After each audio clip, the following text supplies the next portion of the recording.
Take five.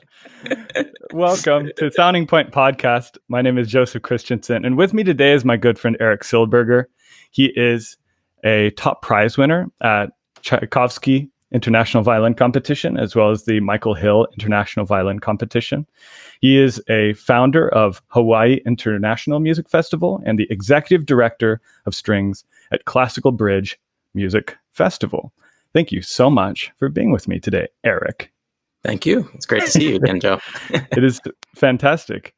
So I just wanted to set the stage and tell a story about when we first met, which was all the way back in 2012.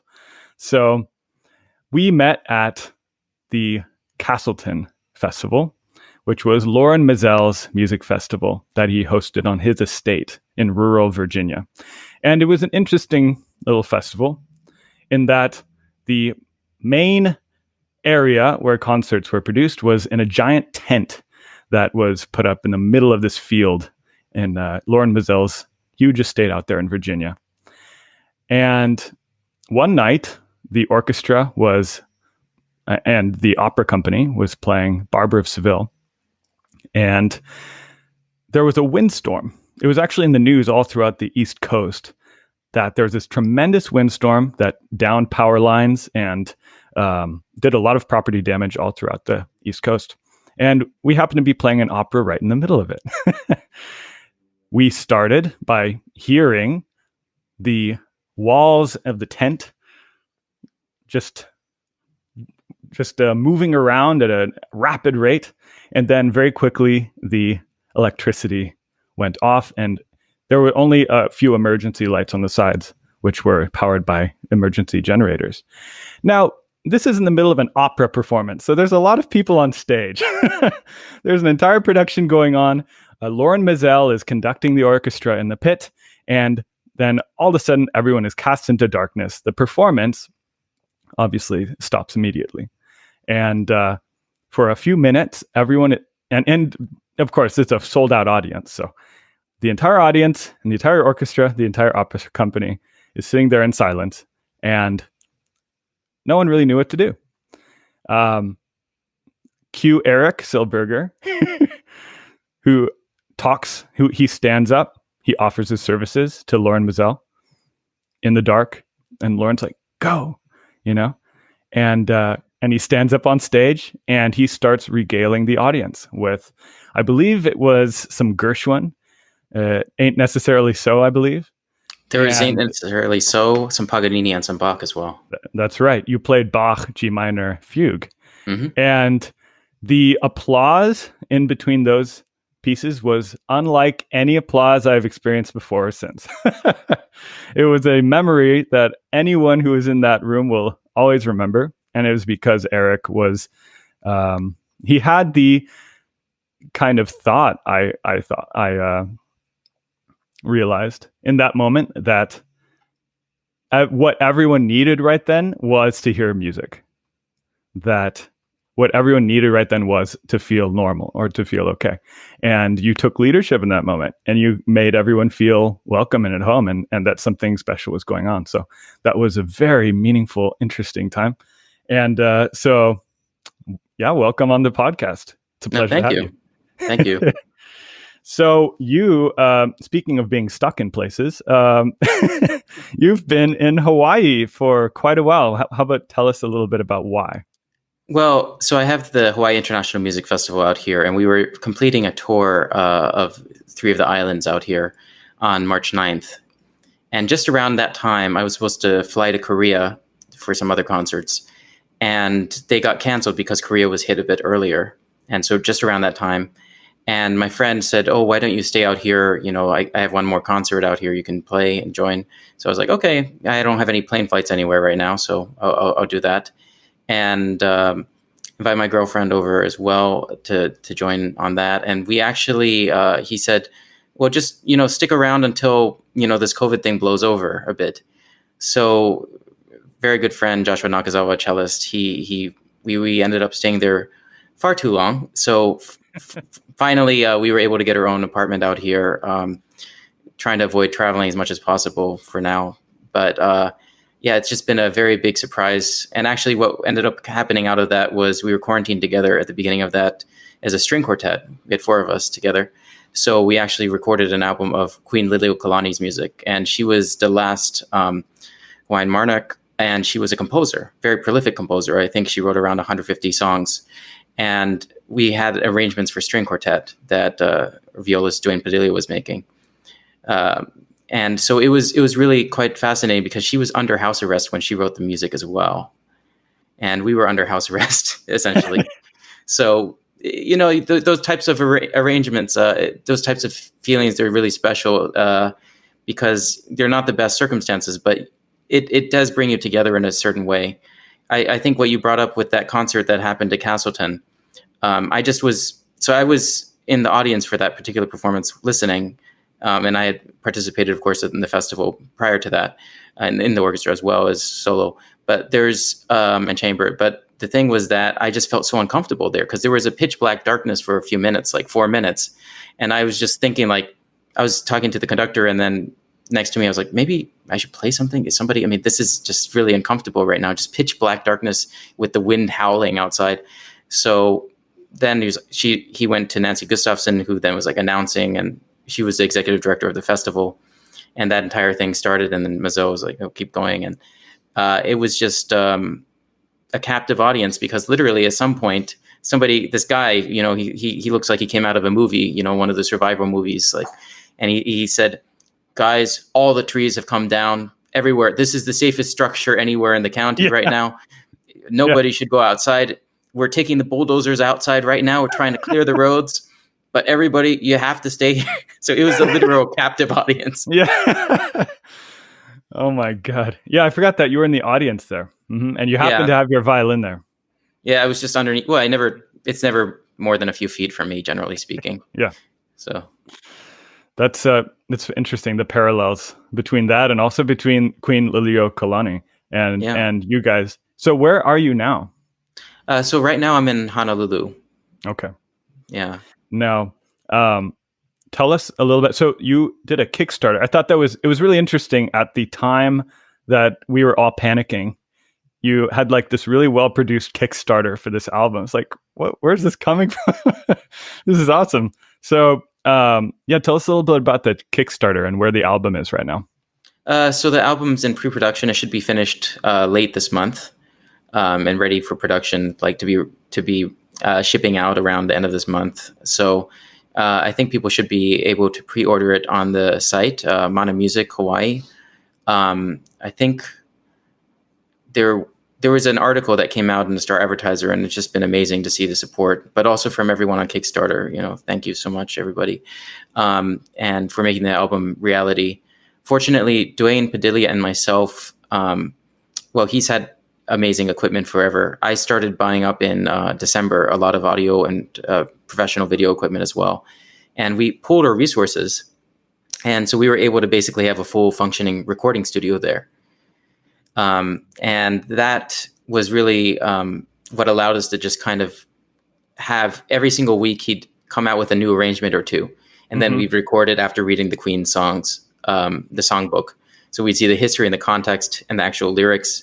Then we'd record, then the same thing would happen. So, I mean, that's very unusual in recording because usually you have like a 3-day period of 6 or 8 hours a day, and that's it.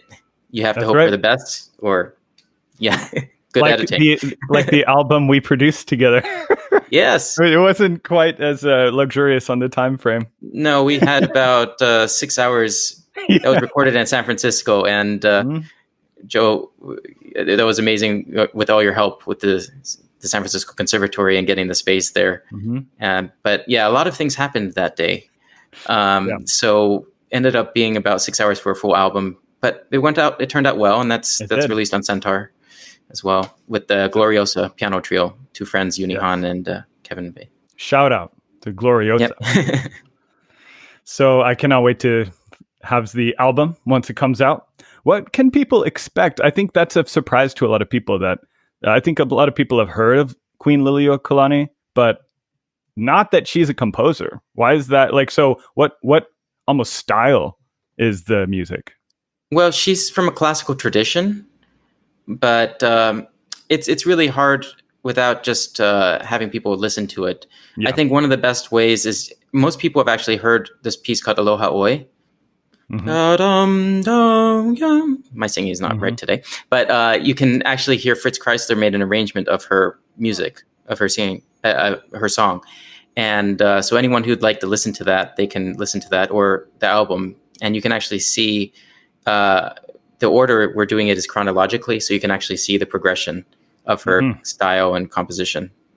That's so cool. Did Kreisler record Aloha Oi? Kreisler did, yes. Huh. Probably around 1921 or so. I thought I'd heard all of Kreisler's recordings, but I guess I missed that one. So I'll have to go look it up. That's so cool. So and what is the album called? Queen Liliuokalani, Mana Music String Quartet, or Mana. Yeah, I think that's okay. Go. Somebody asked the title. It's beautiful cover art. Maybe I'll send it to you so you can add it in somewhere. But yes, absolutely. So we'll put it in the links to wherever this. Yeah. Is. But it was done by a local Hawaiian artist who is really fantastic, and he incorporated elements of Hawaiian culture into the album. So you can really see that in the front and the back of the cover. So you have had a kind of history with Hawaii at this point. Could you talk about starting the Hawaii International Music Festival and how that has progressed? It started in 2016, and that was after a conversation with my co-founder, Amy Shoremount-Obra. She's a Metropolitan Opera soprano, really fantastic singer. And we actually met at another festival through a Castleton connection, Daniel Lelchuk. Fantastic cellist. And he's also running a very great podcast recently as well. And so what happened is, because of our conversation, she mentioned, we should go out to Hawaii and do a concert together at some point. And there's this outreach need in the Big Island specifically. So we had a conversation shortly after, and, things moved very quickly.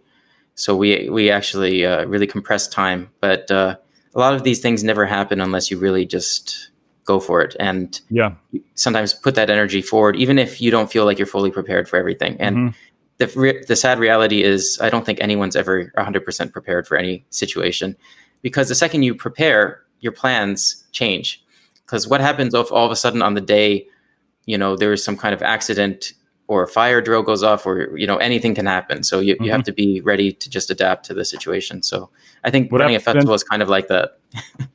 Happens if you just go to a nice opera to listen and all of a sudden the power goes out.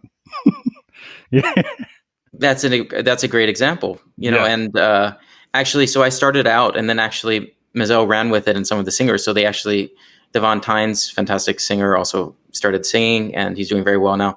And a couple other singers. Maazel actually came out and started conducting at one point, and two singers and a pianist. And it was just like one of the most magical moments for me as well. It just to be able to be part of that evening, and everyone who was there. That's what I hope musical performances are more like. They're events. They're not just another concert you go to and you say, "Oh, I heard a concert last week. It was nice." You go to a concert and you say, "Wow, that was something I'll never forget for the rest of my life." Or that was something that was, it added something to my life at the end of the day. I feel like as musicians, we all choose to be musicians due to some collection of events like that, whether it's a performance or a series of performances or some mentor we had or some encouragement we got.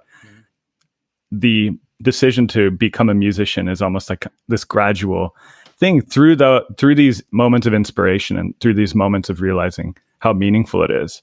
And that was definitely one of those moments. It was really incredible. So speaking of which, so going back to Castleton Festival. Going back to Castleton Festival. When I went to Castleton, I was, I think I was a sophomore, and I was going to San Francisco Conservatory of Music, and it was a really amazing experience. I mean, I had never worked with a conductor like Lorin Maazel. That was a wake up call as far as the standards required, and also just the general level of artistry and inspiration that comes with working with an artist like that. I talked with Lydia a little bit about that. Yeah, Lydia Tchaikovskaya. Mm-hmm.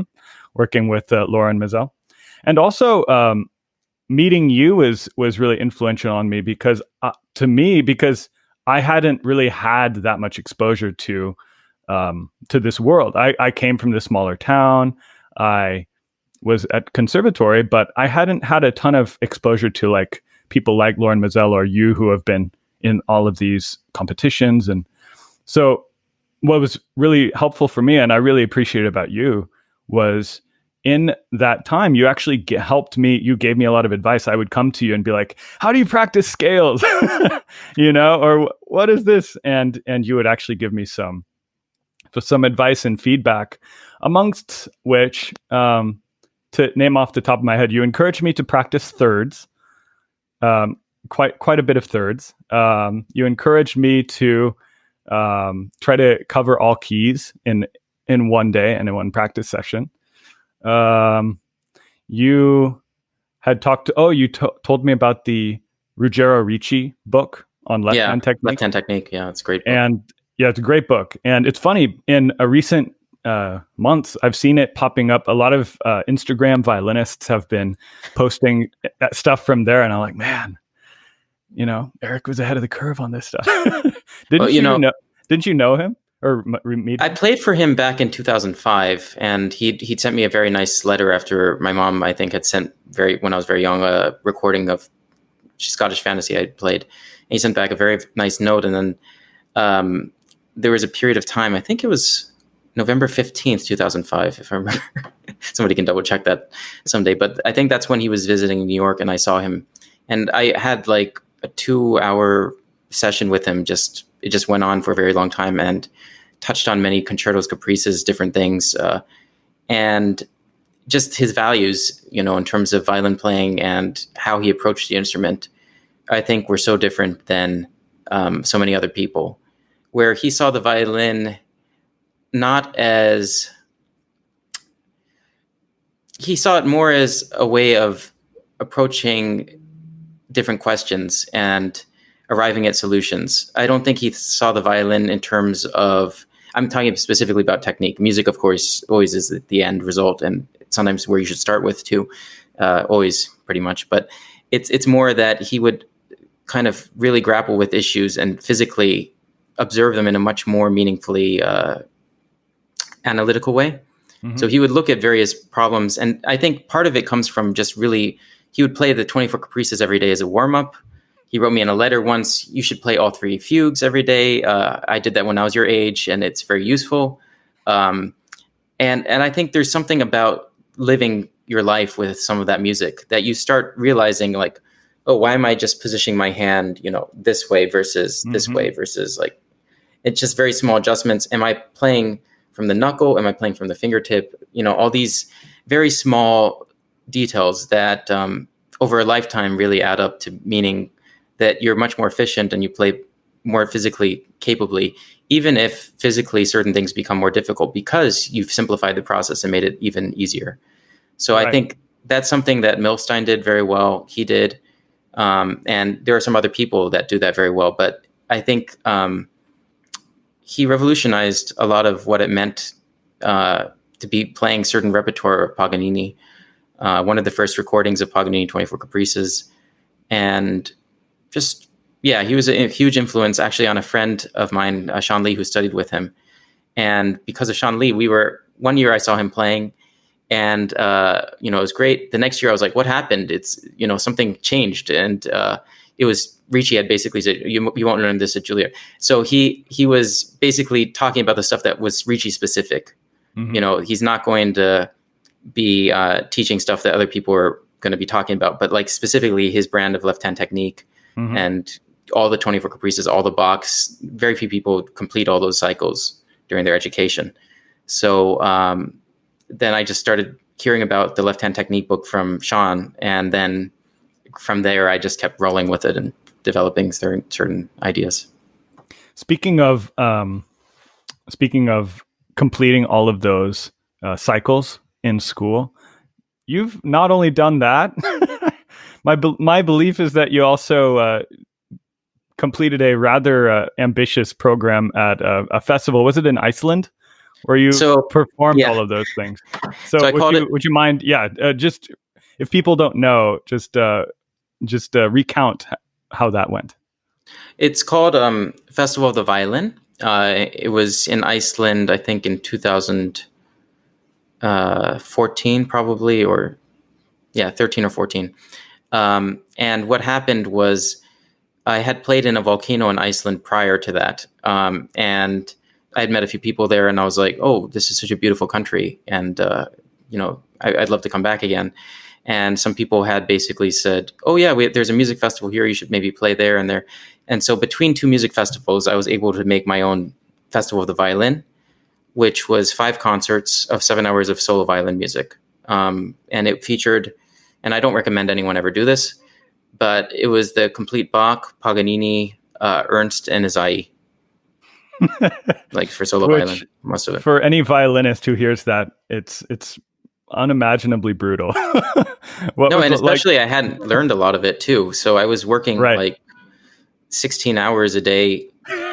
Physically, I could only handle about 8 hours a day. So I would stop after 8 hours physically, but then I'd be staring at the music, trying to burn it into and then just closing my eyes and hearing it, and taking multiple naps per day, because then the brain resets. So you can learn, you can basically fill in 2 or 3 days of practicing. That was the only way to learn 2 or 3 hours of, solo music in the case of like that 1 week. And that was, no one should do that, but I recommend everyone do it slowly and gradually over time, because it's really meaningful. Right. Because the festival didn't get scheduled and confirmed until very last minute. Mm-hmm. And at that point I was, I had some other things going on, so I didn't really have time to, normally I try to pace things out if I see something's far ahead. But in this case, it was like a week or 2 weeks before that it got confirmed. And yeah. A friend of mine, Michael Delphine, shout out, he was just on the podcast. He worked with Leon Fleischer a lot, the late pianist, R.I.P. And he said that one of the things Fleischer told him was kind of interesting, and I kind of reacted negatively to it at first, and I wish I could remember the exact words, but it was something to the effect of embrace procrastination, which was like, that's not something you hear from your teachers very often. Isn't somebody always procrastinating? I mean, we're procrastinating breathing if we hold our breath. We're procrastinating, at one point, I think procrastination is more guilt, because it's like we should be doing this and we're not doing it. And so from that view, it's negative, but we're always procrastinating something. Right. Yeah. And that's my way of getting away with it. Right. Yeah, exactly. Good move. But furthermore, in something incredibly ambitious, like 7 hours of the most difficult violin music, and also preparing a good deal of it, maybe in the weeks leading up to it, if you had waited until you were ready to do it, would it have ever happened? Well, part of it was I was, talking to Elmer Oliveira, and I don't know how old he was exactly, but maybe 60s, around that, give or take some years. And at the time I talked to him about it, and he was saying, oh, I'm doing all the sixes IE. And I was like, oh, have you ever done it? And I don't think he had at that point. And, I just remember thinking, I want to go through these things early in life. Yeah. So you don't have a bucket list, so to speak, but when you come back to it, it's not the first time you're seeing it later in life. Yeah. Just because physically certain things, I've seen some really great artists who have a certain standard they want to maintain.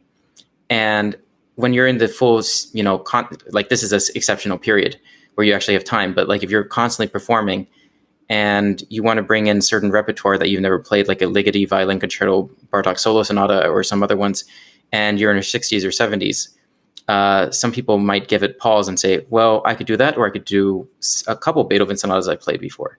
Yeah. So it becomes a balancing of like, what do I want to spend my time on? Yeah. Do I want to be spending 10 hours to get 3 seconds of music just the way I want it to sound. So while I'm kind of naive about certain things, I plan on trying to delve into repertoire where I might not necessarily be as likely to want to pursue some of that music later on. So interesting, huh? Yeah, I mean, music that's great music, but it's good to kind of go through those. There's this book by Brian Tracy called Eat That Frog, basically something along those lines. And he talks about how the first thing in the morning you should do should be the hardest thing of your entire day. Like eating a frog would not be something that's that pleasant for most people. Yeah. I mean, for a few people, you can get used to it. And I think that's the point. You have to eat that frog every... Kermit, I feel so bad. But yeah, so every day having that kind of discipline of kind of just pushing yourself mentally, and I think that's part of what those projects are for. It's to push yourself to see what your human potential is in terms of what are my limits, what am I actually capable of, and failing and being willing to fail. And I think that's something that's part of the process of being an artist and being a person in general. You want to fail as many times as possible, preferably learn from other people's mistakes and avoid, issues as much as possible, but be willing to give that vulnerability to really make mistakes and to go for things. That doesn't mean like you just say, oh, that note's out of tune, I'll let it go.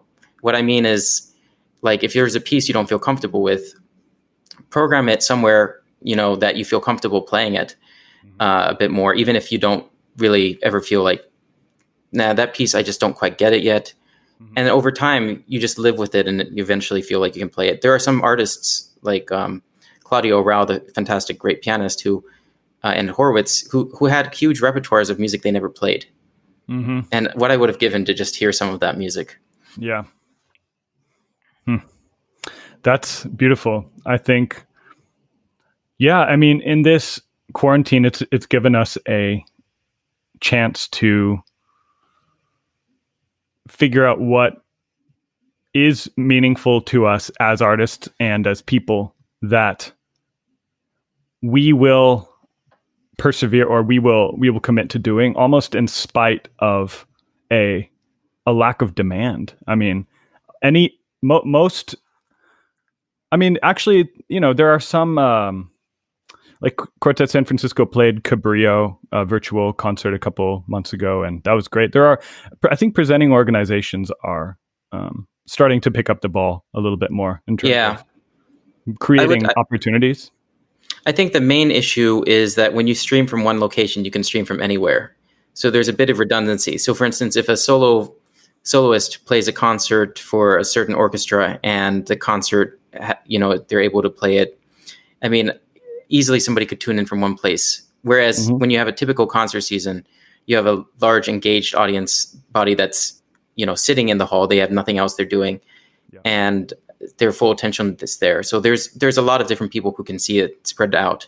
In theory, you should be able to reach much more people online, but in what kind of context? So I think organizations are gradually pivoting in a good way. Hopefully this thing doesn't last forever, but not that long, but it's good to kind of prepare that, just because if everyone had a streaming service, that they could provide for their concerts in the future, then you could reach more people, even if, you're in person. So I think there's a great value to that. And also it's forcing a lot of organizations to adapt to the age of social media and reach people they might not otherwise reach.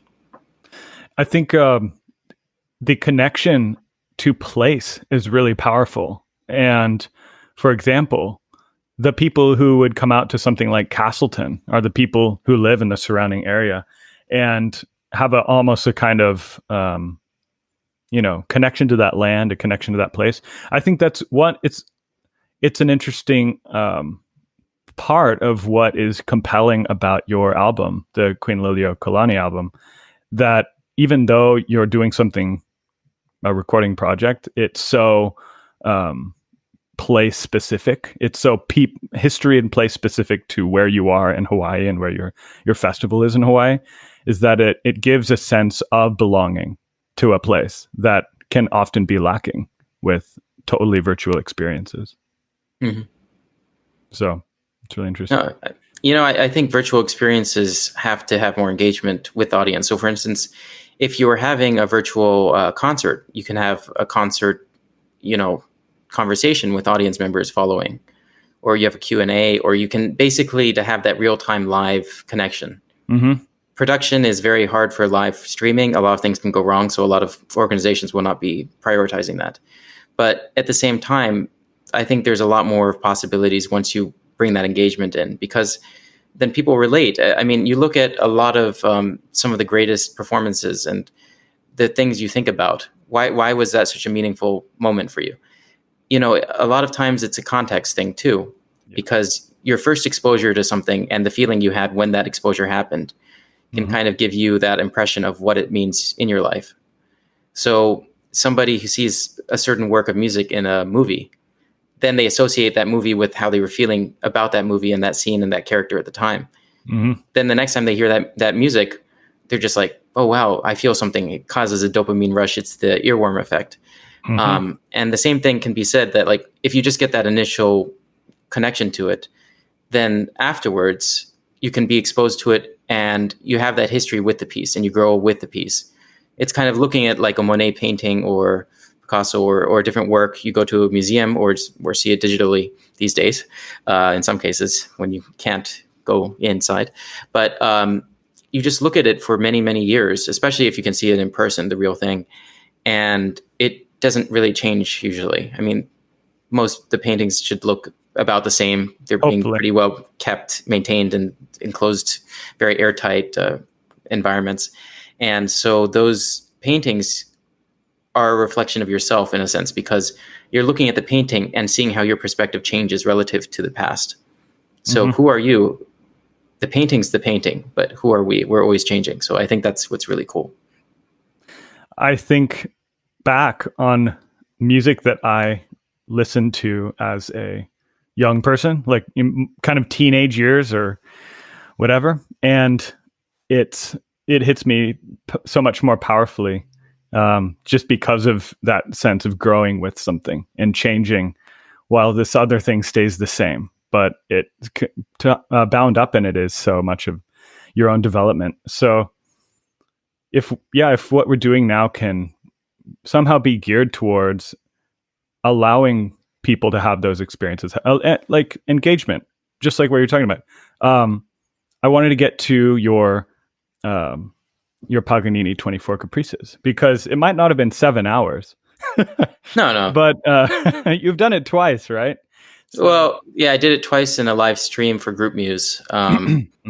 This since COVID happened, and the thing about those pieces is I grew up with them, partially because I was doing one a week for a while with Dicterow.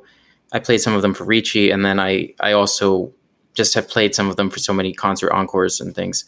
So they're pieces that are kind of like friends, but they're friends who sometimes stay very friendly with you and stay in your fingers. And then some other ones of them, like they like to say, hey, you haven't been talking to me for a while. Come on, so you have to really come back and work on it again. Mm-hmm. But the thing about those pieces is they're kind of, if you play those in Bach, I think you've got such a foundation from that music, just in terms of how you play the violin and connect to it, that you have a different feeling of you can create and be very spontaneous and present. So I very much like playing them, especially if you have a break. Then I feel like it's actually good for the player to challenge himself with certain repertoire, and so I bring it back every once in a while. I've played it maybe 4 or 5 times in concert at this point, but it's just such an interesting thing that some artists, you play a certain kind of repertoire for a long time. If you then switch out of that repertoire, it's much harder to play other repertoire. So it's good to kind of balance it. So sometimes I'll play Paganini and then I'll be like, okay, I need to do some Mozart or some Beethoven, or I need to switch it up a little bit, because it just requires very different things emotionally and also physically. Yeah. You, and I brought it up because it's a feat of human achievement to play all 24 Caprices in one concert live with very few breaks, but also you kind of opened up the stage after the concert to do a Q&A, which is kind of what you're talking about. And I mean, I can't speak. I can speak for myself, but I can imagine that if there's a young person there, a young violinist or musician who's there and sees someone accomplish something like that, and then is able to talk to them and hear from the player what it's like and things to think about while they're doing it, then that, in a virtual sense is creating an opportunity for that connection that is so much harder when you're not doing it in person. Yeah, and also if somebody does it, it can be done. That's a great thing. So when you see a recording of somebody doing something really fantastically, the first thing I think about is like, that sounds like so much fun. I want to do that too. Yeah. And I feel like, a lot of things, there's all these composers, they write pieces and everyone's like, this is an impossible piece to play. Well, in some cases, but very rarely. Usually it's either one of two things. It is really hard and the artist thinks it's too hard. Or number two, the artist just doesn't like the piece and is coming up with an excuse. And I never know which one it is. Yeah. Usually a slight combination, probably. There was, in the violin repertoire, there's Tchaikovsky, Impossible. I believe Brahms and then also. Auer made it harder. That's the funniest part. Exactly. It's like, oh, this piece is impossible. Yeah. So why don't I just make it a little bit harder? It's so funny. Yeah, that is one of the fun musical history examples of a turnaround, if ever there was one. Leopold Auer was the dedicatee of Tchaikovsky's violin concerto, said it was impossible, and then turned around and made a much harder version of it, which is hilarious. And then I believe the teacher of Jascha Heifetz and so many other great ones. Nathan Milstein, Misha Elman, Tosha Seidel, Ephraim Zimbalist. The list goes on. Kathleen Parlow. Mm-hmm. And I think Brahms was also considered unplayable when it came out. But, more recently you had Barber Concerto. There was that whole, the dedicatee of the concerto said that the last movement was unplayable. So I forgot who they got to do it, but. Yeah, it was at Curtis, I think, at the time. So yes. Probably. But yeah, that's a great piece. That was actually another Maazel experience because he needed somebody to play the piece at Castleton. And so I had like very, very short period of time. And that was also one of the strangest things. There are certain times when you cram so much in your brain that you can't play very simple things. So I crammed that last movement into my brain in about an hour. And I don't know, I feel uncomfortable sharing this, but I basically calculated a lot of this repeats. And there's 4 minutes and 16 seconds here of this music. I can play this part at least 30 times. Yep. Okay, this part's not working 30 times. I was playing with the music, not by memory. But when you're in that state of like a lot of adrenaline and you're really like just pushing yourself and you're like flipping the script instead of like, oh, this is such a short amount of time. Like if I can't get this after 30 tries, maybe I shouldn't play the violin. So then when you flip the script like that, then you're kind of able to process things very differently. So I managed to actually put that into my brain. And then at the rehearsal, I was playing in Barber. I forget the exact piece by Barber, but it had straight quarter notes, and I couldn't play straight quarter notes. I was reading them wrong, like in this rehearsal. And then I had to play the Barber Concerto, and I was able to do that because those notes were still there. But like you can't. It's very funny when you actually push yourself to that. And I recommend everyone do it once in a while just to kind of see what it's like. It's just hilarious. Yeah, you recommended that I try the 24 Caprices after this concert, and I think I'm going to do it. You should do it. No, I mean seriously. No, everyone who wants to understand themselves better should do it as a violinist. I mean, worst that can happen is not play them that well. Yeah, and then just don't play them to that many people until you feel like you're playing it better. Yeah, exactly. And then do it again. Yeah, I'll learn them. I'll set a concert for 4 friends. So everybody who's watching this podcast, the date for the concert. There we go. I actually can host on Group Muse. So what date would you like? Okay, let's see, October. Oh, I'm just kidding. Just kidding. Hey, it could happen.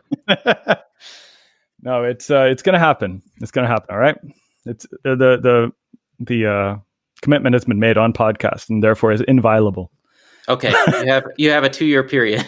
Okay, 2 years. I will fill up those 2 years.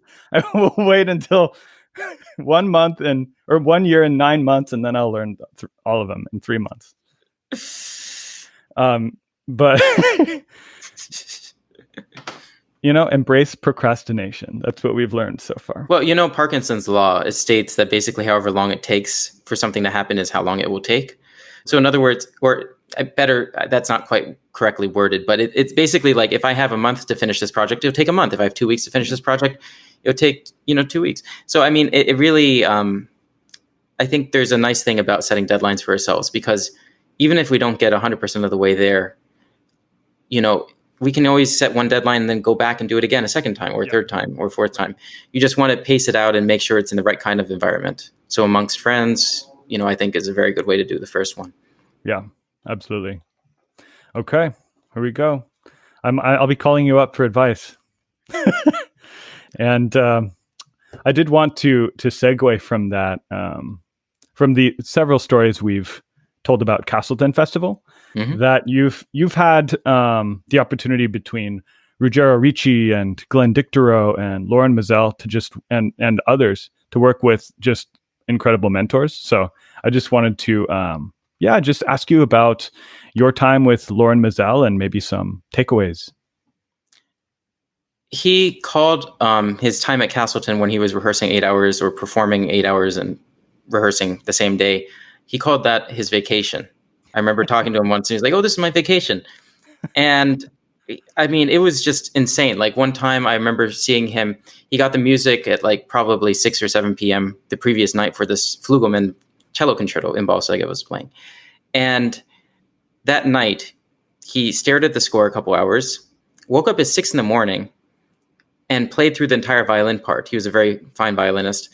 And I was concertmaster for that work for, with him. So he always believed, and I think this is for everyone, you should do as much of all the different disciplines as possible. Solo playing, chamber music playing, orchestral playing, and composing, and even studying conducting. You don't have to be a conductor, but it's good to understand all these components, because then when you come to a work, you have a much better understanding of what's going on, both on the psychology level as well as the human interaction, as well as the timing. Because most times you're breathing with people. And that's very important to be able to see. If you're a conductor and you just go, people aren't going to be with you. If you're a string player, you just go like this. In some quartets, if they get used to you, they can do that. But it just kind of allows you to see, okay, what actually is clear, what's actually saying something to people, and what are they just really good musicians around me that are letting me slide with too much stuff. So I think that was one thing about him. But just going back to that, he learned at 6 a.m, that entire thing. And then I think we had a 9 or 10 a.m. rehearsal, and he had it basically memorized. He was singing it. I mean, he was looking at the score. He never felt the need to prove anything in terms of like showing that he had it by memory, this or that. He would have the score in front of him. Sometimes he just found it faster to just look in his brain 8 bars before letter C. Because he would have to find the page otherwise, in the book. Right. But then other times he would just open it up. He had no, anything about that that was trying to show anything. And that's what I think was really amazing, is just knowing a piece that well, where you don't feel the need to really prove yourself. That's very, very hard. And I think his work ethic is something that most people in their lives deal with, but not consistently for decades. Like, how many people do you know that will work 8 or 12 hours on a day and continue doing that for years?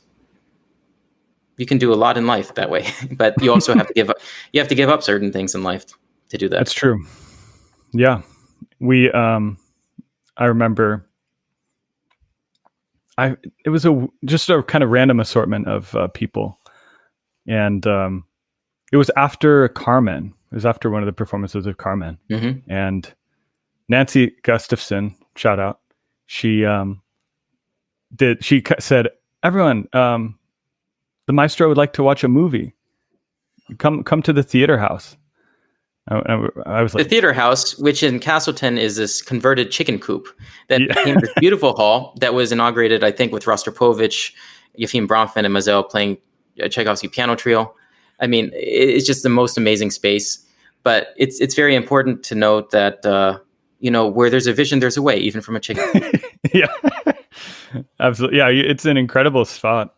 And so, yeah, the maestro would like to watch a movie. And she just rounded up whoever was around there, the musicians. We're like, okay, what are we going to watch? The maestro has never seen The Princess Bride. so we so we get in there, and maestro and his wife were sitting above, like, way in the back of the theater, just like the king and the queen, just presiding over this. And we just watched, and we heard later from Nancy Gustafson that, oh yes, the maestro enjoyed it very much. But it's like a private viewing at some like king's house. It's so odd, but yeah. But he was a really hilarious and funny person when you got to know him. But very few people got to know him, I think. That's the thing. But like over a drink or over a meal, I mean, he was one of the most sincere people I've met in terms of just really standing by what he believes in. And I think not being willing to do anything that gives up that integrity. I think that's artistic integrity is very, very hard to maintain for that many years. Yeah. I believe so he studied with Pierre Monteux, I believe. I think that was it. He along with teacher, many other.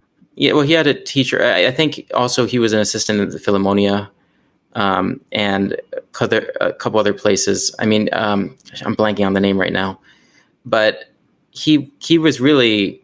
I mean, Toscanini saw him at the very young age and basically was like, "Oh, why don't you conduct?" He was already a conductor at a very young age. There are some people that are just born with that ability naturally to incline and basically grow in that regard very quickly. Yeah. And so I think a lot of what his career was definitely by observing. He also played in the Pittsburgh Symphony and then went to night school at the same time. So he was putting himself through school, playing in the orchestra, also studying conducting and playing, But I don't know, actually, in terms of his conducting, studying, because he doesn't really appear to me. I mean, I know he had some people that he learned from a lot, but it doesn't look like to me that a lot of what came out of him wasn't naturally born. I mean, certain things from violin playing definitely came from other people, but in terms of actual conducting, he was just really meticulous with improving every time. Every time he gave a concert, he would not make the same mistake twice. He said, it's fine. People can make mistakes, but don't do it twice. And now I come up with the addendum. I add something to that, which is don't make the same mistake twice. Otherwise, it's called practicing. I like that. We're keeping it in. We're keeping it in. Yeah. Man. Lorin Maazel. Rest in peace. Yeah. He was great. I miss him. So at your Paganini 24 live stream, Mr. Dicterow was part of the audience and added a little word at the end. So what was it like studying with him, and what are some takeaways from studying with him? He has been in front of he was the concertmaster of New York Philharmonic for 34 years and had a big solo career as well. He's professor at USC now, University of Southern California. And it's kind of a connection to the past and the history, as well as the flexibility to realize music is alive. I think that's some of the biggest things from him. For instance, he studied with Heifetz, Schering, Galamian, Noam Blinder, Manuel Kopinski, and had so many other experiences of people he met. And one of the biggest things I got from that was, this variety of color in the music and the sound. And to work with him and just see the actual, I mean, that's the great thing. I've been very fortunate to study with him, Mr. Perlman, Mr. Zuckerman, Dorothy DeLay, a couple other people, but Robert Mann also.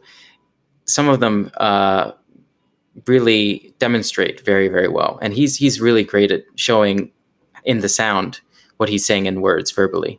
Some people do that more, some people do that less. But I think there's a place in that for every student. There's a certain balance with that, which it's great to be able to see that, because I think some of the best lessons sometimes are learned by just listening to colleagues, seeing their thought process, or watching a performance.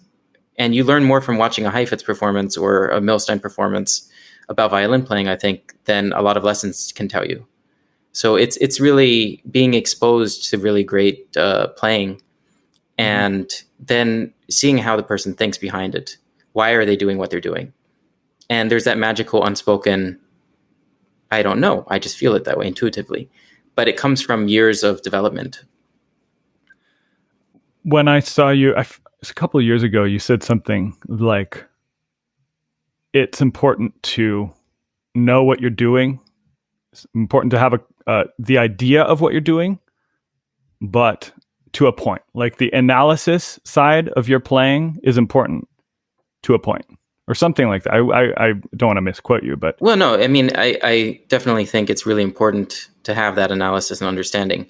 You can write every single harmony change and write it into the score, but then you have to get away from it, because the second you're starting to think of it from this distance, it's like a lot of conductors will analyze music and get far away from it. And to an extent, you can do that when you're conducting, where I think it doesn't always translate as easily into physical violin playing. And the reason I say that is, if you're conducting yourself while you're playing, you can be doing amazing, marvelous things, but you can also be slightly removed. Yeah. And so you want to be as close to that sound as possible without physically getting tension or losing any of that kind of clarity of listening. So I think one of the amazing things to see for me was just like, for instance, I was playing a string quartet for Robert Mann. And I studied with him privately for solo repertoire as well. But in this one quartet, I was playing it in rhythm, but it was not in rhythm. I knew exactly what I was doing, what I was doing. I wasn't feeling it emotionally. And that's the entire thing. It's like, if you don't have an emotional sense of rhythm, even if you're exactly in time, a lot of times it doesn't sound in time, because there's a certain kind of weight of certain rhythm. Like, but if you just do, even if it's like exactly in time, pretty much, you're going to feel like it doesn't have as much of a grounding in the rhythm. Even if it's like, if it's not even exactly in time, if you have that sense of like, you can follow it at least to some extent. Right. And so I found that very meaningful. And just like in the concerto appearances, being able to kind of see in practice that when you're listening sometimes from the top here, you're actually doing the orchestra a disservice by not just focusing on your sound and how it relates to the sound. Right. So it's a very difficult thing to explain to somebody because it's such a personal thing. I think everyone has a different approach, and it's slightly different for everyone. But like Mr. Zuckerman once was saying in Brahms, in this section, you just have to lead. If you try to listen to what's going around you, and they're trying to listen to what's going around with you, then actually in this part of Brahms concerto, very often it just gets derailed and the rhythm actually gets lost. So you sometimes have to just know when to lead and when to accompany, or when to, somebody said a very good word, have a commentary. It should never be accompaniment. It should always be commentary. Yeah. Because in a way, this is another Leon Fleischer idea, which is self 1, self 2, self 3. I don't know if you've heard this, but there's the generating. 3, I'm curious. Okay. 2, 1 and 2. There's the generating idea. You think of the music, or you conceptualize the sound. Then there's the creating self, the one who's actually doing the playing. And then there's the contemplating self. There's the third one that hears the result and then evaluates it. So it's this kind of feedback loop. And sometimes when you're performing, that feedback loop, it's different as a performer than it is as an audience member. You get to sit back and hear the final product as an audience member. But as a performer, everyone's creating at the same time. So sometimes you don't have the luxury to be able to sit back and and feed off of what the other people are doing. You just have to strike out and do your own. You just have to be there. And I think the best thing is when you're so involved emotionally in the music, and you're still, you've practiced this, so you have the structure. You're not losing structure by being very engaged emotionally. Then you have that complete freedom to really create at that moment. Technically, you don't have any concerns. You're able to just feel it. And the orchestra responds to that. And then you do phrasing. They force you or you force them to do phrasing that you feel could go no other way. It just, at that moment, this is the way the piece should be played. Tomorrow you could feel completely differently, and it's completely valid. But at that moment, it should feel like that. I think those are the special moments. It's like when you see a great orator and they say something and you're like, wow, that's amazing. And then you see the same exact words read by somebody, in a very, very timid or, in a way that doesn't present the idea the same way. And you might think the idea is terrible just by the way it's presented. And the same with a great piece of music. The piece of music, you could think, wow, this piece is just not so good. And then you hear it again another day and you're like, wow, this is a great piece of music. Absolutely. I think in recent years, in a way, just almost for me, being like in a way kind of a late bloomer, I would consider myself. I kind of waited for permission a lot of the time as an artist, because I was in school and I was like waiting for permission. Is this good? Is this But then as your own professional or as your own artist, where you are putting your own idea out into the world that you're convinced of for your own reasons, then all of a sudden all of the structure makes sense. The structure exists for you to mold to your needs in the moment. So, well, Lorin Maazel, one of the most valuable things I got from him was learn to trust yourself, or don't learn to trust yourself, just trust yourself. And I'll add one more. Every Git list, I asked him, how are you so much yourself? Like, how do you be yourself? He said, well, if you try to be yourself, you're not yourself. I mean, you just have to be yourself. Don't try to be yourself. You simply are. I love that. Yes. I mean, I think too many people try to be a version of themselves as opposed to just thinking, what do I want to do? And like not putting this extra layer of separation between them and themselves. And I think that's the great difficulty. Like the Inner Game of Tennis by Galway, Dorothy DeLay used to make that required reading for all her students when in the earlier days. And I think there's a self 1 and 2, not self 1, 2, 3 in that one.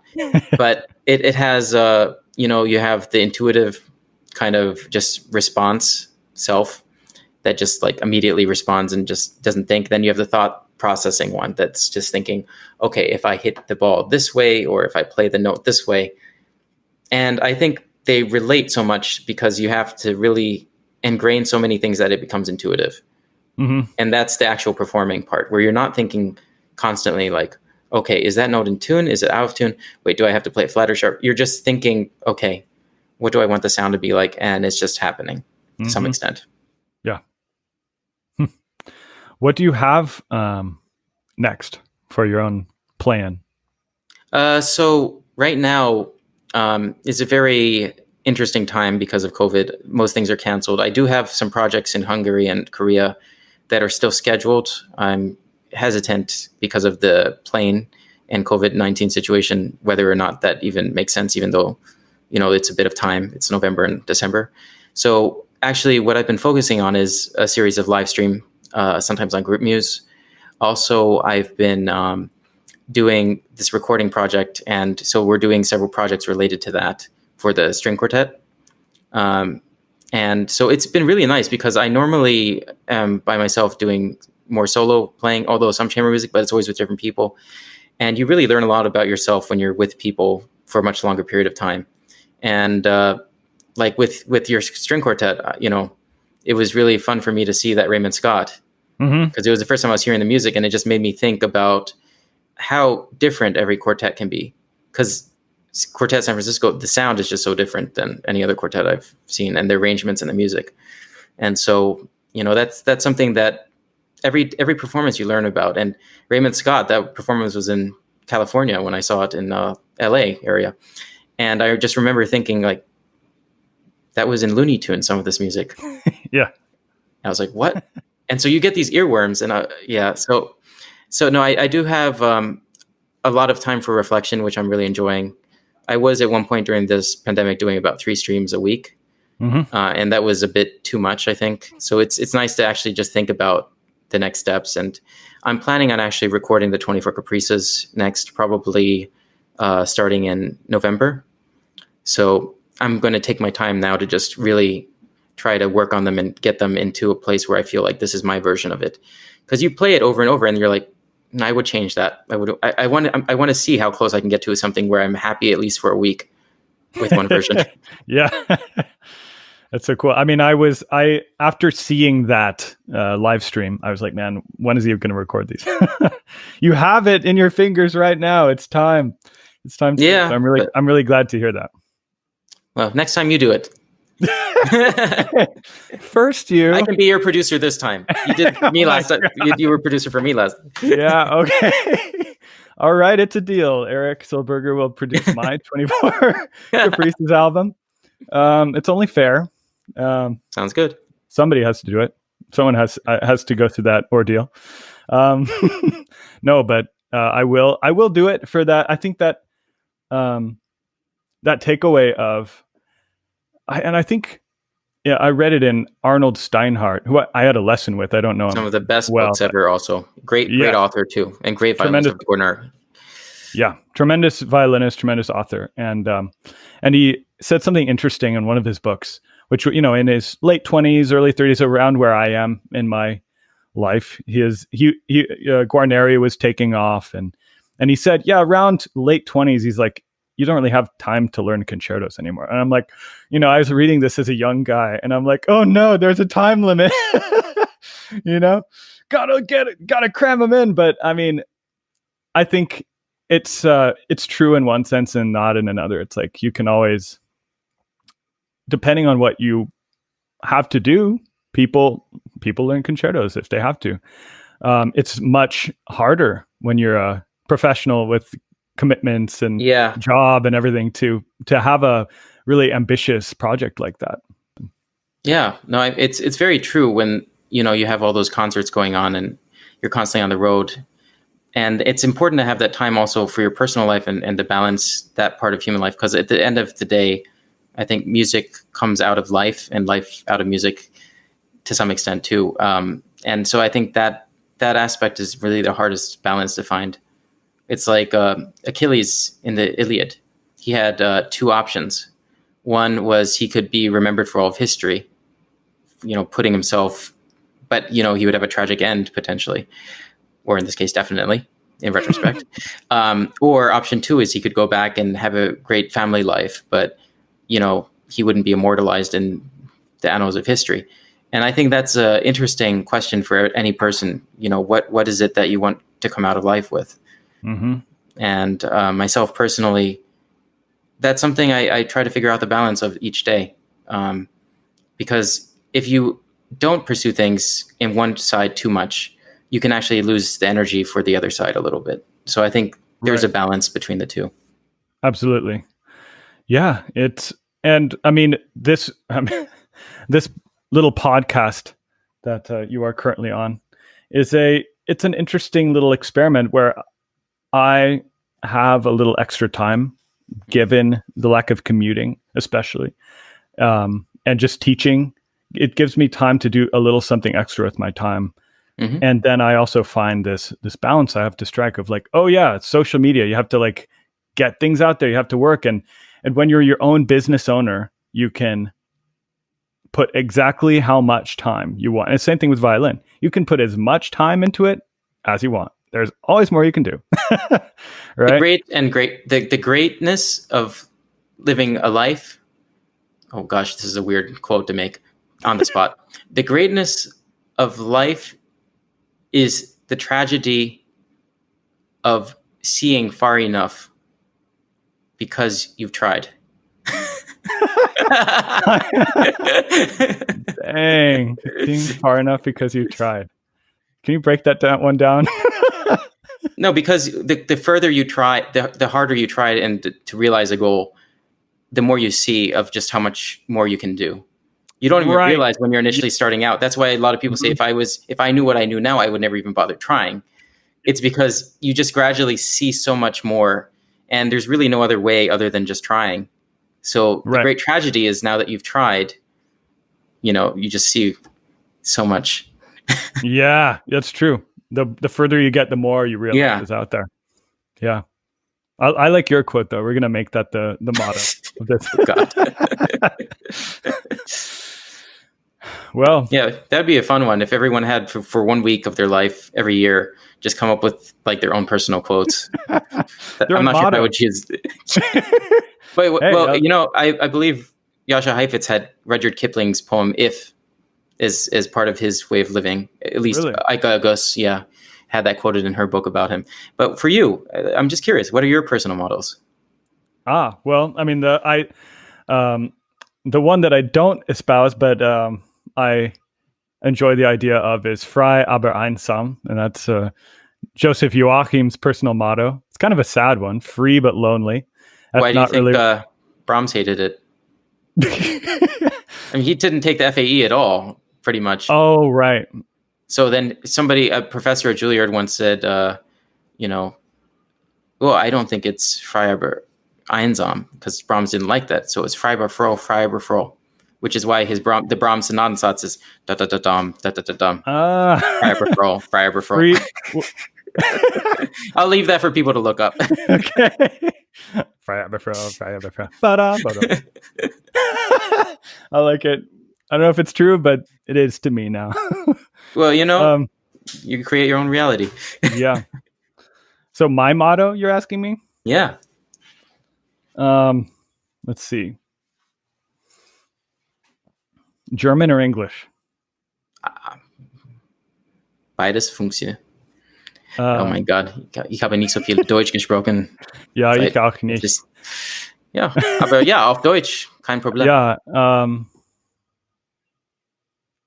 essen nicht zu viel und spiel viel Musik. That sounds like eat, live, laugh, and love. Eat not too much. Don't eat too much and play music. That's the worst motto, but that's the best I could come up with. Well, it basically could be related to the idea of moderation, and music is, if you're a musician, music is part of your life. It's not separate. Yeah. So those are two nice things. All right. I'll go with it then. Eric, we've gone an hour and 10. Yeah. Do you have any let's see, does anything also be really fun to cover? I mean, 1,000 things. We could talk forever. We could do a Joe Rogan podcast and talk for 6 hours. We could. We'll have to do that sometime. Unfortunately, I have to go teach soon. Yeah, I know. But Eric, is a pleasure as always. No, always a pleasure. And everyone check out his album. It's coming out soon. We'll put the links everywhere. Thank you. All right. Take care out there in Hawaii. Yeah, and see you soon.